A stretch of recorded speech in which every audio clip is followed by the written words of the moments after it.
ఏమని ప్రామిస్ చేస్తున్నారో చెప్పండి. వికారాబాద్ టీం ఒక్కసారి.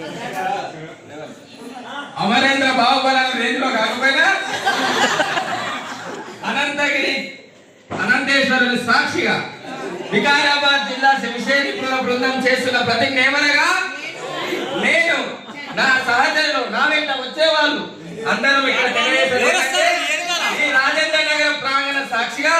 విషయ నిపుణులు చెప్పినటువంటి ప్రతి అంశాన్ని క్షుణ్ణంగా హిందీలో ఉన్న తూచాను తెలుగులోకి తప్పకుండా అనువాదం చేసిన నన్నయ్య గారి వారసులుగా ఏదైతే అలంకారాలకు ప్రసిద్ధి చెందిన బొమ్మెల పోతన్న గారి మనమనిగా వీరన్నిటిని ఈ రైమ్ను ఆ ప్రాంత పదాలను ఈ ఆటను పాటను వికారాబాద్ జిల్లా ఉన్న మారుమూల చిట్ట చివరి గ్రామైన మా నవాని వరకు తీసుకెళ్తానని, వికారాబాద్ జిల్లాలో ఉన్న 41 స్కూళ్లలో నవానికి మోస్తాను నిలబెట్టడానికి నేను అదే విధంగా నాతో హెచ్ఎంలందరికీ చేస్తానని మా టీం మెంబర్ అన్న సహకారంతో